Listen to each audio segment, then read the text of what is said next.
I did cry, but I think I cried at an appropriate time.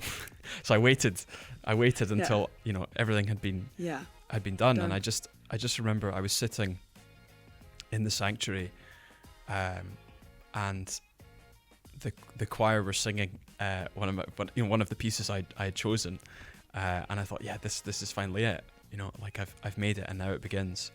And I was there with all these other priests, and I was in a chasuble, and my hands had just been anointed, and it was just like, it was everything at once.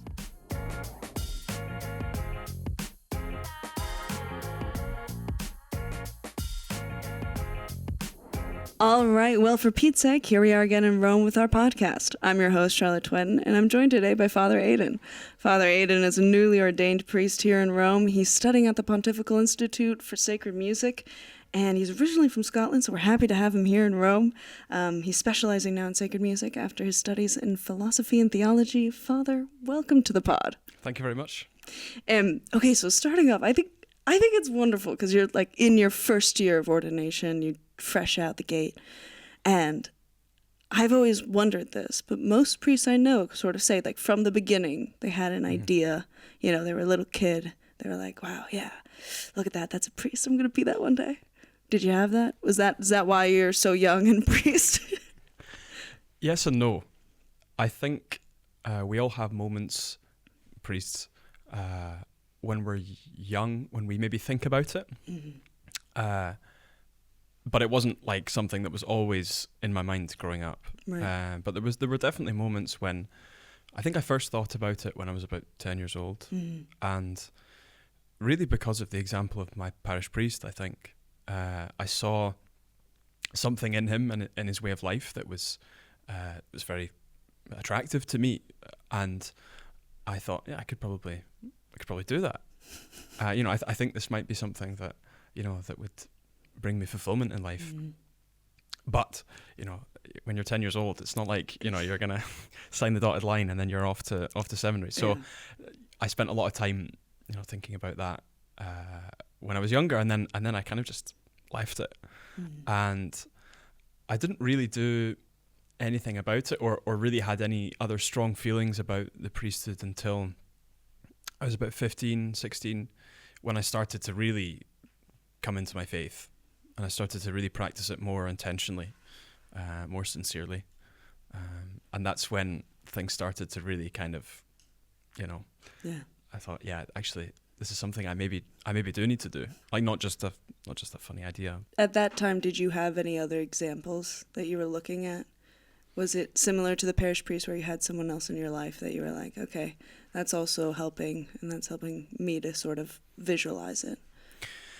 At that time, I'd started to go to more Catholic things. So I was going to, youth events and, pilgrimages. So I was meeting more priests. Mm-hmm. And I met some younger guys, who also had, different interests, and they brought their own personality to their priesthood. Right. And so I saw, well, anything that's authentically you is also part of your vocation, because it's you who God is calling to do that. And so I saw, these guys were fully alive, and they weren't any less human than I was, and their kind of interests and the things they brought to their ministry were very normal things. That they had their own interests. They liked sports or whatever it is. So that kind of appealed to me, because so many of the priests I knew were old men, which is fine. Yeah, they like sports too. Right, they do. Yeah, it's allowed. They maybe don't play them, but they follow them closely. Yeah, so they can look. Right.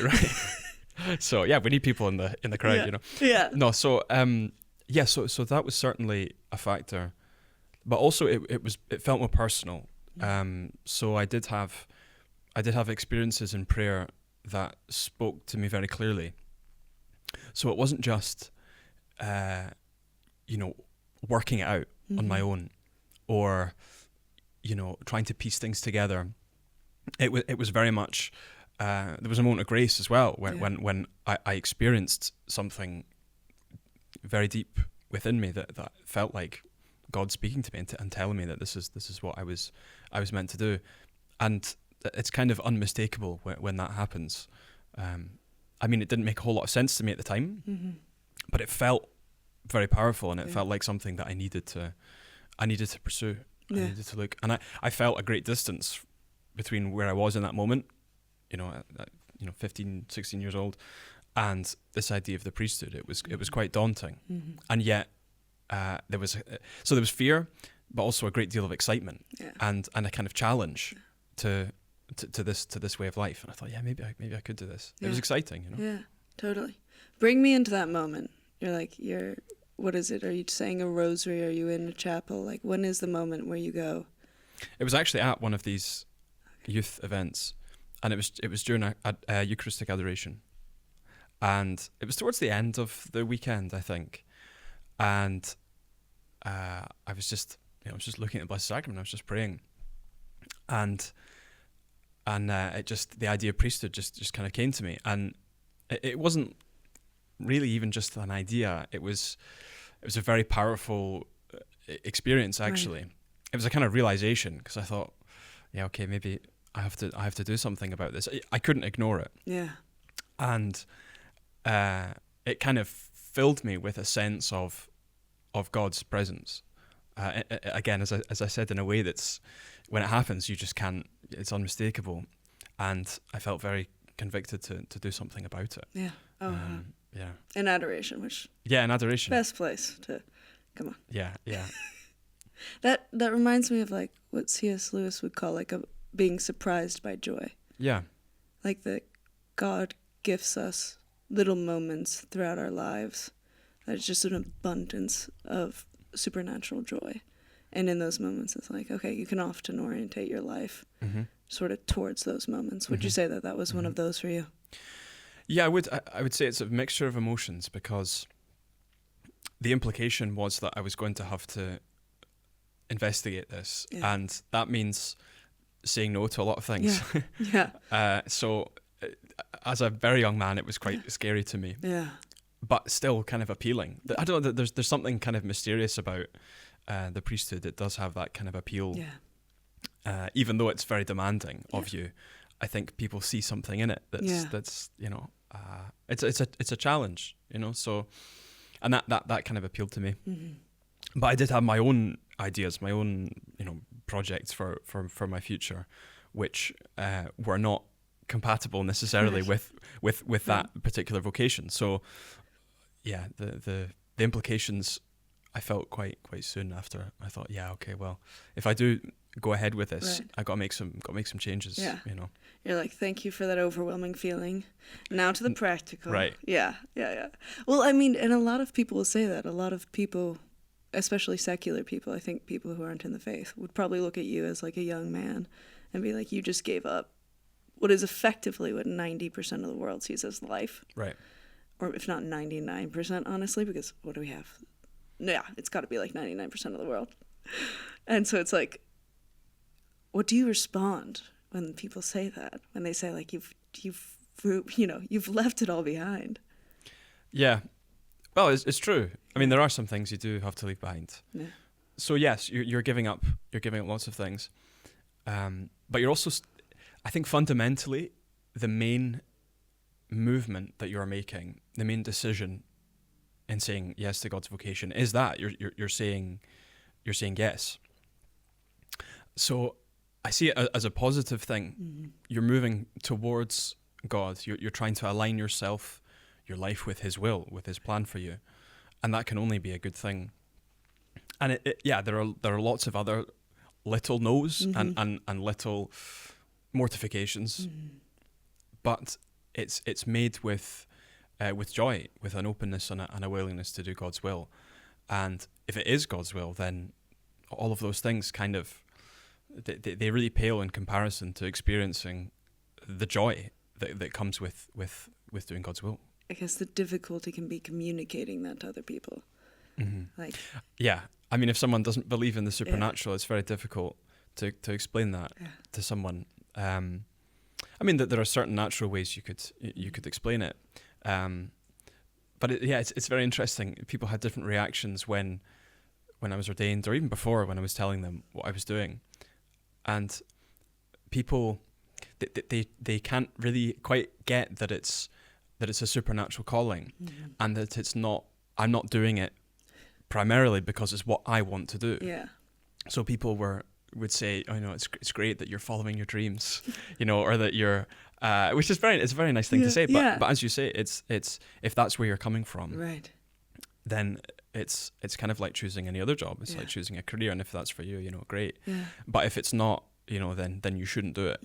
Or if it's not giving you maximum happiness in the way that they would see it, then why would you do it? So it's very interesting, that the priesthood is not something that I'm doing because it's, a way for me to actualize my own projects or my own idea of how I want to live. It was, in fact, it's a journey of discovery, really, because you're learning what God wants you to do, not trying to fulfill your own ambitions necessarily. I've had I've talked to people, and I've seen this before, where like even Catholics who perhaps don't quite have the catechism understand, like, they don't have the depth of understanding maybe necessary. If you mention sort of giving up life for a different path, and that is a sacrifice that's supernatural, but it's one that's rather joyous. There are Catholics out there who will try to encourage you, like, oh, you don't want to do that. Mm-hmm. Did you have anyone like that? Just be like, yeah, you sure? Yeah. Some people would kind of tease you about it. Yeah. But no, I've met.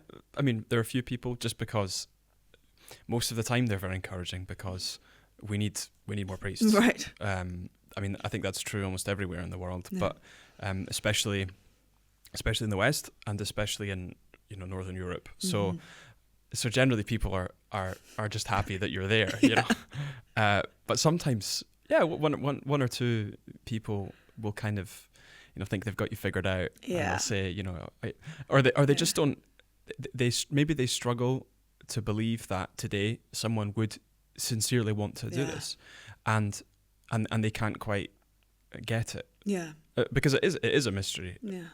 And it's a gift. It's supernatural. So you can't attain it just by, your own sheer exertion of will or effort. Yeah. It has to be. It's a gift, and it has to be done in union with God. So I think, if that's where you're coming from, it's very difficult to understand why someone would want to do it, and so it's easier just to think, oh well, it's probably not. Or he won't. We'll see how long he lasts. Yeah. If he just went to one therapist. Yeah. He'd be fine. He wouldn't want to do it anymore. No, I think it's so interesting. And I think part of that, referring to the priest shortage and things of that sort, I think part of that sort of stems from not seeing priests in community as often. You just don't have the priest to, as an example, you've no priest to witness being happy and fulfilled and living a joyous life, because we just have less priests. And so you kind of go like, well, when I was growing up, sure, I had my local priest, but he was an 80-year-old. It was just nothing wrong with 80-year-old priests. But, you're not seeing like a vibrant young, someone you can relate to as you're coming of age. And so I think, it makes sense, because they're just like, that's not you. Right. You're not 80. Yeah. Yeah. Yeah. And then the other thing is that people, because I came from a Catholic family, people will often assume that there's some kind of pressure going on there, or never once did my parents say to me, oh, maybe you should you should become a priest. They were not really involved in the process. Obviously they were in some way, because they raised me and brought me up in the faith, but it's not like I said to them, when I was ready to apply, for priestly formation, I said to them, what do you think about this? Should I go ahead with it? Like I did that kind of, at least not involving them, not by myself. I spoke to the right people for advice and for direction, but they never said, all right, you should do this. And so when I told them, I think they were surprised that I had actually gone ahead with it, but they weren't surprised that I had chosen that go for it. They go like, he's the best of the sons. Okay, he'll go. That wasn't part Absolutely of it. not. Absolutely not. No. But they weren't surprised. No, they weren't surprised. They weren't surprised. I think because, all those years ago when I was like 10, I had, I had that kind of idea, and I'd maybe mentioned it, but I mean, I hadn't taken it any further than that, obviously. There was no 10. arrangement with the diocese of that. No. I don't. We stopped doing that. Yeah. Were you disappointed that they weren't surprised? No, for me it was another confirmation, Got and it. I thought, okay, because discernment is not done alone. Mm-hmm. It's just not discernment. Yeah. If you're doing it by yourself, Yeah. you're involved. The church is involved, Mm-hmm. obviously. Those who know you and who understand that vocation Mm-hmm. also play a role, Mm-hmm. and it's important to take into account to a certain degree how those who know you well feel about it and how Mm-hmm. they react to it. Yeah. I mean, not always. It's not the deciding factor, Right. because the church's history is full of saints who had to, in fact, our Lord himself says, that you can't love, your family members or your friends more than him. Mm-hmm. So the church's history is full of examples of saints who've had to leave, family members behind. So, but it's important because it gives an indication of how you are, how you live, and what your kind of natural aptitude might be Right. for certain vocations, which is a factor. It is funny because I always expect families to be surprised. Mm-hmm. And then when they're not, I'm like, oh, okay, cool. Yeah. I always if any of my brothers ever became priests, maybe that's a sign though. I'll leave that as a sign. Okay, so you eventually moved to Rome. Yes. You're coming from Scotland. Yeah. Big changes, becoming a priest. Yeah. Talk to me through that journey. Anything surprising, anything unexpected, anything very expected? What was unexpected, I think, was what my life would look like. Mm. I knew a couple of seminarians, Mm-hmm. but there aren't many in Scotland. So I had met one from my diocese who had come to he had a placement in my home parish, and it was like really exotic hearing about his experiences. He studied in Rome, and he goes back there, and it was really amazing. It was hard for me to imagine what that was like, and really daunting. Yeah. Because I hadn't lived away from home before going to seminary. So I finished secondary school, and then I had a year when I was working and doing some more studying, and then I left. Yeah. And that was I mean Rome is unique. So there's the whole culture shock first, and adjusting to living in a very different very different city, a very different country with different traditions. Yeah. And then also just the environment of faith, and the community in Rome is very different. It's not a parish, which is what I was used to. And I'd been to big, gatherings like World Youth Day and other things like that. But to be in a kind of stable community in Rome, to be a part of a seminary community as well, was not quite what I expected it to be. But I think my expectations were probably slightly off. So I'm not, at the time I was like, what is this? What is this place? I think some of the ideas I had about seminary, and I think which a lot of people have today, are that it's kind of like a monastery. Okay. Which it's absolutely not. Okay, because I think that is my idea of it. Yeah, it's the perception. There are some seminaries that are like that. Okay. But I think your average diocesan seminary is not. It does not look like a monastery. What are we rocking? What happens? What if not a monastery? What are the distinctions? You do have a structured life. Right. There are set times for prayer, for meals, for other kinds of formation, certainly. But we've also, depending on what year you're in, you have different duties. There are different expectations for you. So, and also in Rome, most of the seminaries, they don't do their formation, their academic formation in-house. So we live in the seminary that we're in, and we have our meals there, and we pray there, and we'll maybe do some formation that's more appropriate and more particular to preparing for ministry in Scotland.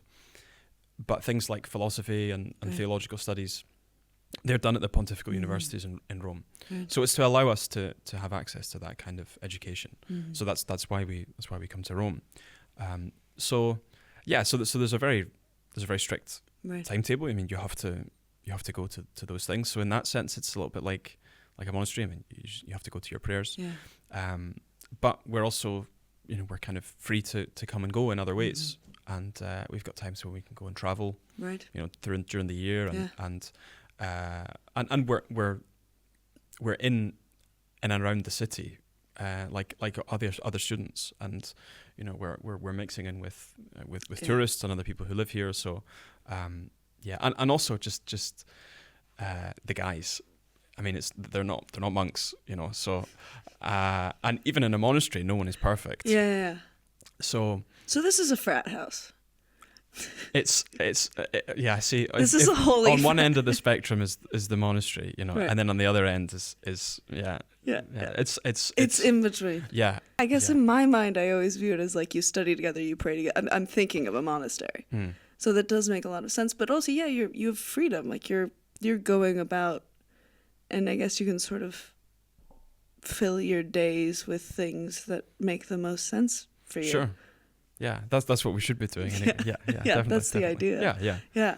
Wow. Yeah. And then, is the seminary you're part of? Is it all Scottish people, or do they lump some English speakers together? How does that work? So there is a Scots college, and there's an English college, and there's also an Irish college in Rome. Okay. So, yeah. Okay, got it. So, in theory, they were at their conception. The idea was that these were national colleges, so right. so students from those respective countries would go to study there. They'd be sent by those bishops, which makes sense because you share a cultural identity and you come from the same local church in many ways. Yeah. So there's an understanding there of where you're coming from. Right. Yeah.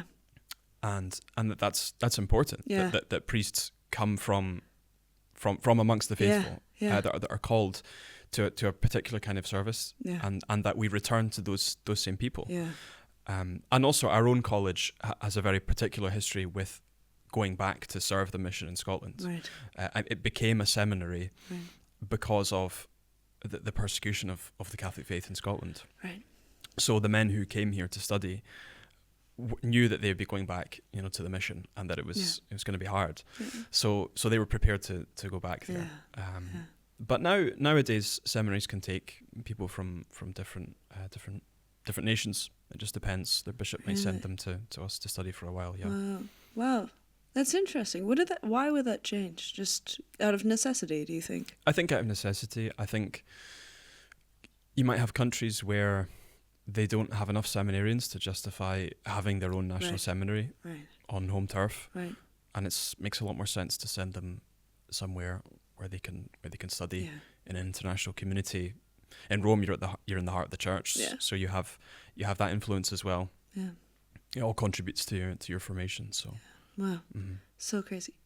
Going back to that sort of difference between monastery and seminary, because I've noticed this sort of in the Gen Z at least, or like the millennial Gen Z crowd, is like a real love for the monastic lifestyle, which I think is beautiful, and a real love, for a return to community and that sort of secluded life.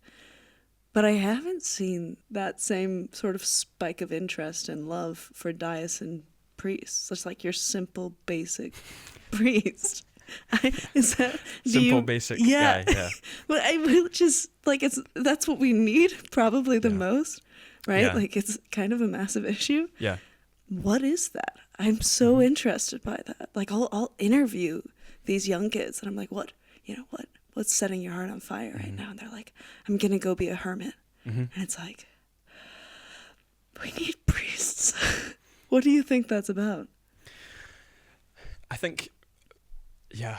First of all, it's probably important to say that although there is certainly pressure, and there's a huge need for diocesan priests,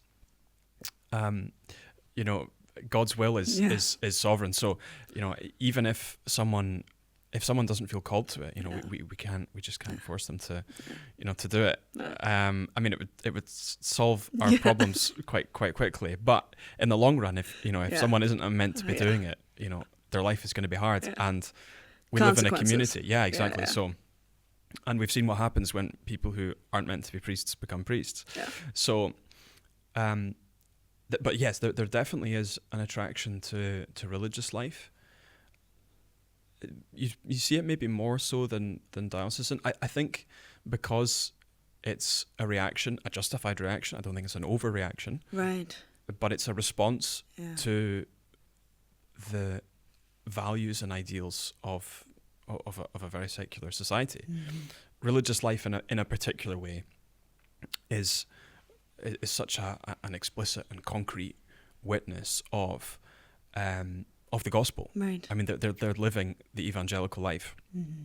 They're religious, and so in many ways they are like kind of perfect examples of the gospel. Yeah. And they preach just by existing. Yeah. Just by living out their life, and also the good that they bring the world. Yeah. By remaining in that constant rhythm of prayer, praying for the whole, and they pray for the whole world. They pray for us, and goodness knows what would have happened if they weren't praying for us for the last however long. So certainly it's a more hidden life. Yeah. It's very beautiful. It's very attractive, and I see the beauty in it, monastic life especially. And yet I don't feel personally called to do it. I know that I'm not called to do that. Right. But to get to go and stay in a monastery is an amazing experience, and you just kind of soak it in, and then after a few days you're like, okay, I'm ready to go back to I'm ready to go now. I'm a head out. Yeah. So thanks for everything. Yeah. Keep doing you. You got it. Yeah, but they're little oases in the world. Yeah. Some of these communities. Yeah. And they really keep us going. Yeah, the safe havens. Yeah, definitely. Yeah. Oh my gosh. Yeah, definitely. Absolutely. Mm-hmm. I see. That's a great perspective on it.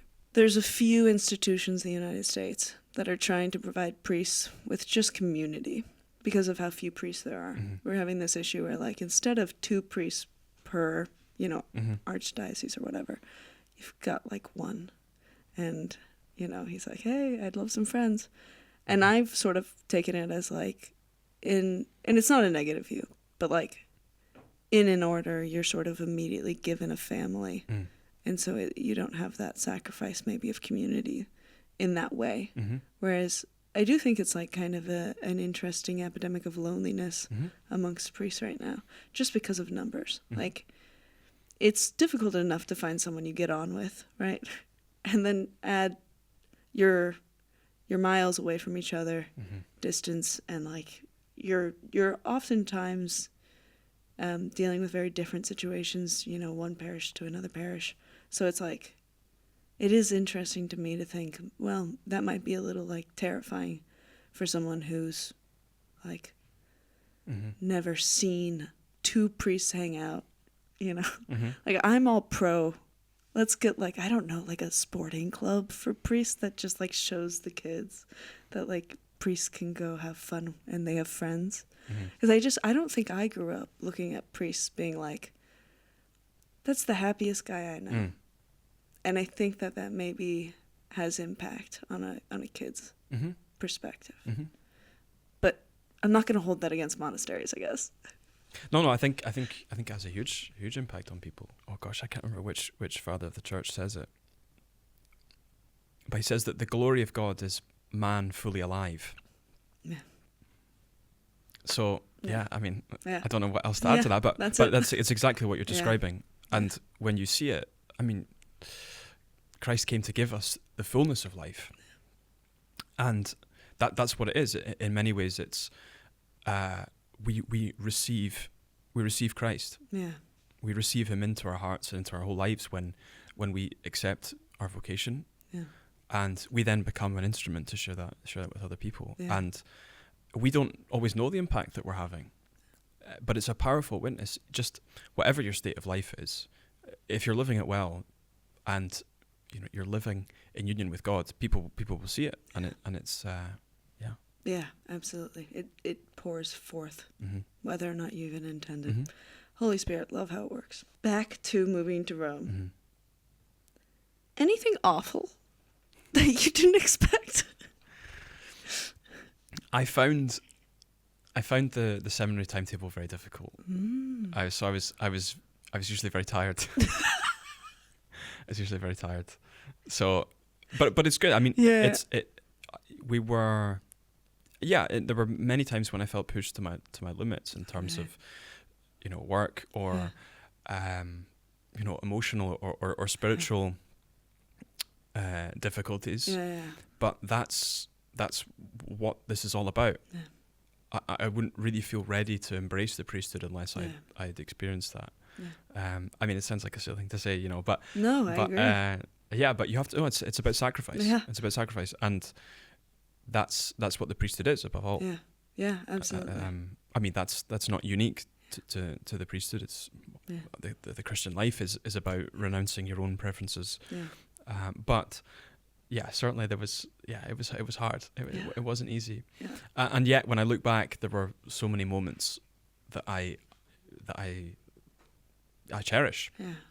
I don't just see the daily kind of grind, which is what it is for so many years. I mean, there are some great, snapshot moments, when you're meeting the Pope or all these other kinds of things, or seeing all these beautiful places, or people saying, oh, you live in Rome, this is amazing. Yeah, but anything you do, anything you choose to live by becomes your daily reality. Yeah. And it can't always be like, oh, this is amazing. Eventually it becomes normal. It becomes ordinary for you. Yeah.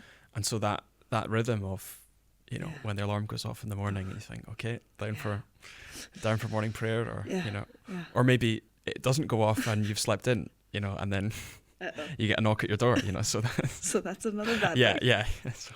So that's, but there are also, I mean, many great things, but nothing awful. I mean, nothing terrible. No, but certainly difficulties and challenges. Yeah. Yeah, certainly. I mean, community life is not easy. Yeah. We don't do it because it's easy. We do it because it's a good thing. Yeah. And we recognize the good that comes out of it. Right. And yeah, we form each other. Yeah. You learn a lot about the way you work, and a lot about humanity, and a lot about the priesthood, and relationships, all these kinds of things by living with others. And not many people have the opportunity to do that in such an intense environment for such a long time. Yeah. Other than exactly, or religious orders. But even there, they have a very distinct charism that unites a community. There's a common understanding that we're all kind of signing up for the same thing. But if you've ever met more than one priest, you'll know that we're all very different. We come all from around. So that presents its challenges too. But it's also the beauty of the priesthood. Because you see in others something of what it means to be a priest. I was discussing with Monsignor Ekbo, who's he's at the Secretary of State, and he said the first day he was ever actually at his parish, he got 3 night calls for last rites, midnight to 4, and then I was up at 6, and then had 3 more deaths immediately after, and he said, yeah, it's boot camp for a reason. Yeah. Spiritual boot camp. Yeah. It's good. Yeah, you can have days like that or nights like that, and then nothing will happen for a long time, and then it will come in, suddenly, and that's that emotional regulation that they're also giving you there, and it's why it has to be the priest. I mean, just the way of life that he lives means he's available to do that. I mean, if you were married, there's no way you could subject your family to that kind of, I mean, that's just... No, not at all. So, talk to me about your ordination. Yeah, it was obviously a very, very intense moment. There is a realization right before the Mass starts when the procession's all lined up, and, it's like, this is it.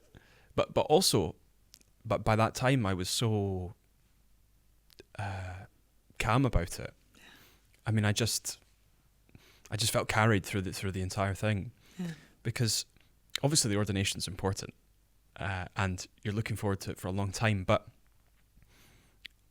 there is a temptation to fix too much upon that, because it's one day, and you then have to live it for the rest of your life. And I want to do that. I want to live it until, well, it was priestess for eternity. But at least every day I'm on this earth, I want to choose that. Yeah. And so, you think about the Mass and finally, you know, this great moment, and then you have to live it out. So really, I was relieved that the day had come, because I was so ready to embrace it, and I enjoyed it. I enjoyed it because that's what it felt like. You're publicly making your commitment, you know, before God, before your bishop and the presbyterate, and also the people of God who you're going to serve. And that's a wonderful thing to get to do, and to have the church respond positively to that is an amazing experience. And obviously it was, I mean, there were so many people there who were very dear to me, and who had a lot to do with my formation and my life, whether inside the seminary or you know, back home in parishes or here in Rome. You know, a lot of people from all over. So to see everyone who'd kind of had a part to play in my journey up to now, all there, and I felt very you feel the support there, and in many ways, that's where it all begins. It's not to kind of, you know, go back to what I was saying about fixating upon just, you know, getting to ordination. That's the beginning. Like, okay, well, now I'm a priest. So that was an amazing feeling. And it did feel like a powerful experience. I mean, afterwards I was kind of, you know, it was very emotional. It was a very emotional moment. Did you cry? Powerful. I did cry, but I think I cried at an appropriate time. So I waited until, you know, everything had been done. And I just remember I was sitting in the sanctuary, and the choir were singing one of the pieces I had chosen, and I thought, this is finally it. You know, like I've made it, and now it begins. And I was there with all these other priests, and you know, I was in a chasuble, you know, and my hands had just been anointed, and it was just like, it was everything at once. So it's the music and you know, the vestments and the liturgy, and the ordination liturgy is so beautiful. I mean, it speaks so beautifully about what we believe about the priesthood, what we teach, and every prayer is meaningful, and every prayer is a meditation on the priestly life. I mean, I go back and I look at you know, my bishop's homily from that day, and I think I always will for my whole life, and try to keep that same feeling, that same experience, and that fervor that I had that day to carry me throughout my priesthood.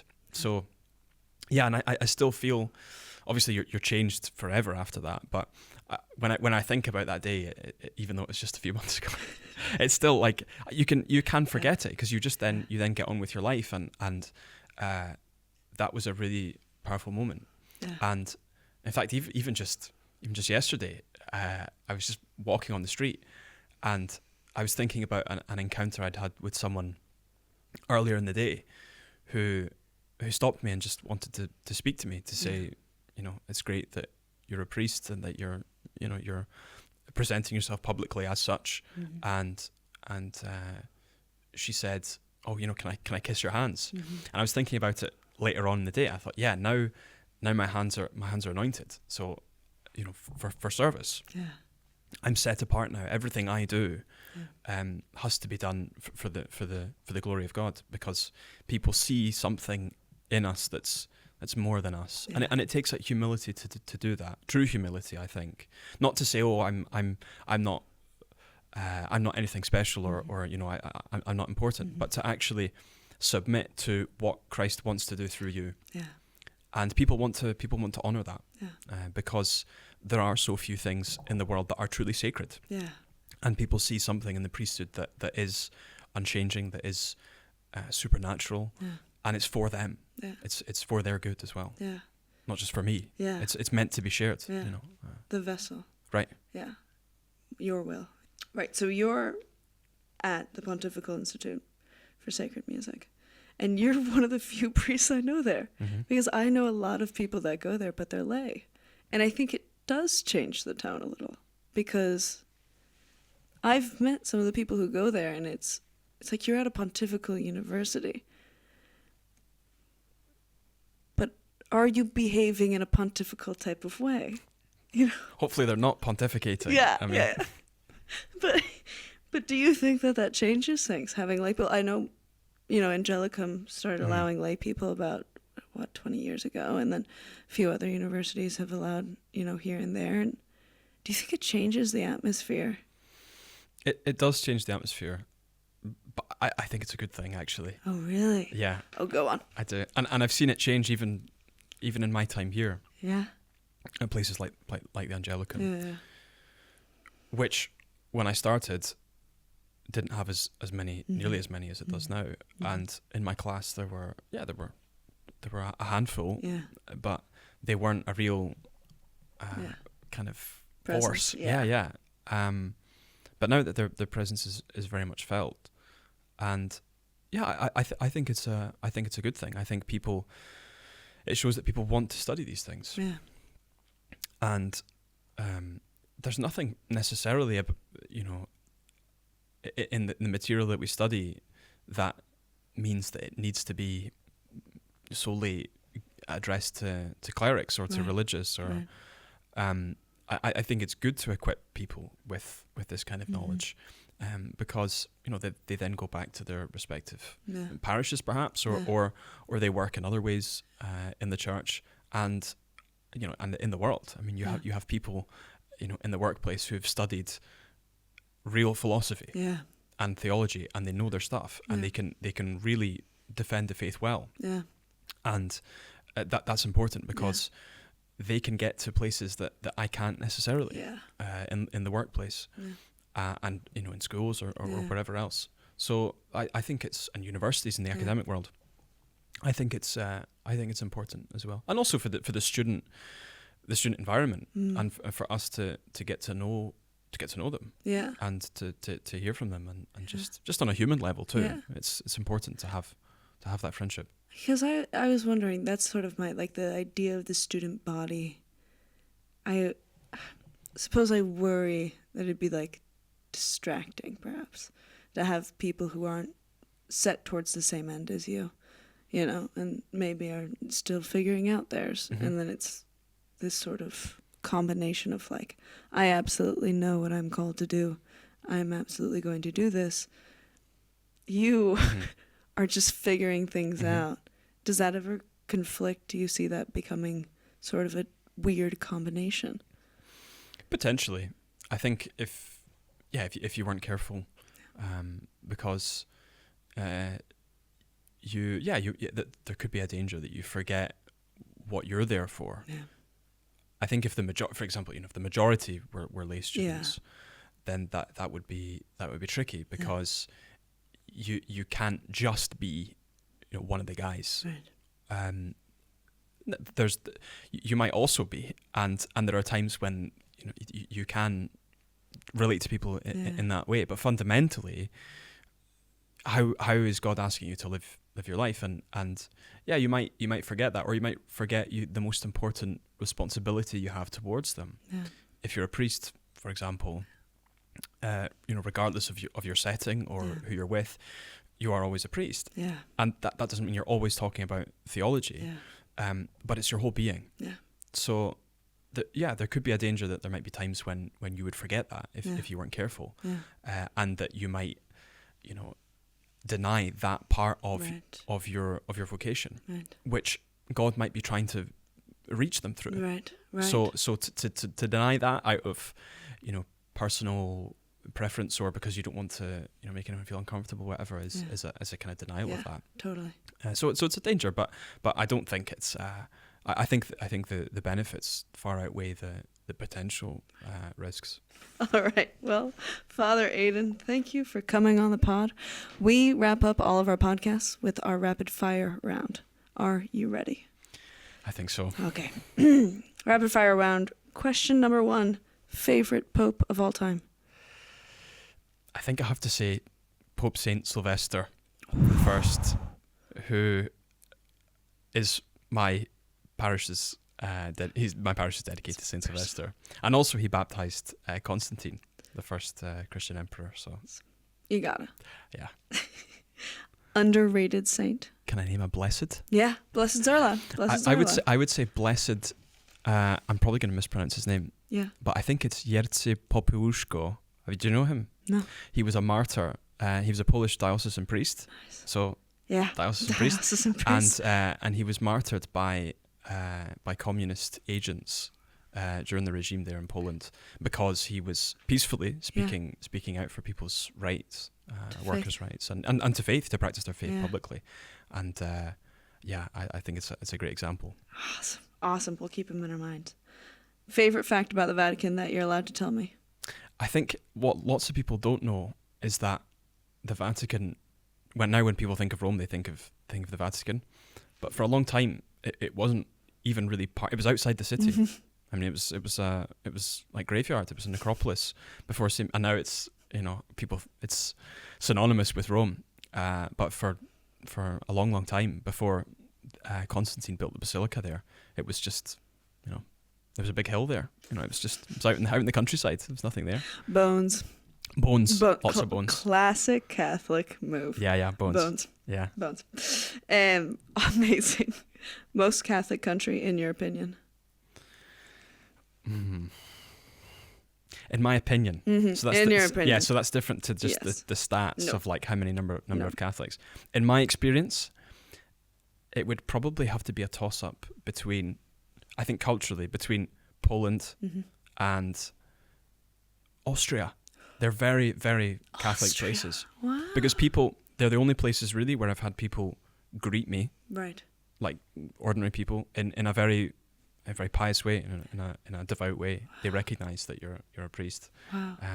It's so very strong there, which I haven't experienced anywhere else, even in Italy. That's amazing. All right, and finally, once again, thank you for coming on the pod, Father. Finish this sentence. For Pete's sake, I wish people would just understand humanity. I think that would make a lot more sense. If people understood themselves and understood others, we'd be on the right path, I think. Wonderful way to end it. Thank you again, Father, for coming on. Join us again next time, and if you liked this video, feel free to like and subscribe.